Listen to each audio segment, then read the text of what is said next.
বাংলাদেশে মানুষ এটা জানে না। আমরা সবাই পাটের সোনালী আঁশের গল্প জানি, কিন্তু জানেন কি এই সোনালী আঁশকে বাঁচানোর জন্য বাংলাদেশ কত বড় যুদ্ধে জিতেছিল? ২০১০ সালের আগে পর্যন্ত পাটের ভবিষ্যৎ ছিল অন্ধকারে। রোগ আর পোকার আক্রমণে কৃষকের মাথায় হাত।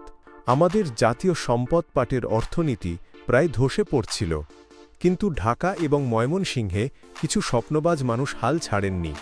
তারা এমন একটি কাজ করলেন যা বিশ্বকে তাক লাগিয়ে দেয়। তারা পাটের জীবন রহস্য উন্মোচন করলেন। হ্যাঁ, বাংলাদেশের বিজ্ঞানীরা পাটের জীবন নকশা বা জিনোম সিকোয়েন্সিং সম্পন্ন করেন। এটি ছিল পৃথিবীর বুকে পাটের প্রথম জীবন নকশাতসা পাটের জিনোম।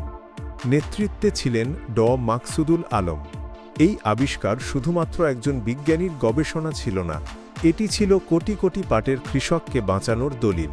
বিজ্ঞানীরা দ্রুত রোগ প্রতিরোধী ও উচ্চ ফলনশীল পাটের জাত তৈরি করতে পারলেন। যে কৃষক আগে ১ বিঘায় কম ফলন পেতেন, এখন তার জীবন পাল্টে গেল। বাংলাদেশের এই অর্জন ভারত বা চীন নয়, বিশ্বের প্রথম। আমরা শুধু পাটের জন্মদাতা নই, আমরা পাটের বিজ্ঞানকেও নতুন জীবন দিলাম। ঢাকা থেকে শুরু হওয়া এই জ্ঞান এখন বিশ্বজুড়ে পাটের গবেষণাকে পথ দেখাচ্ছে।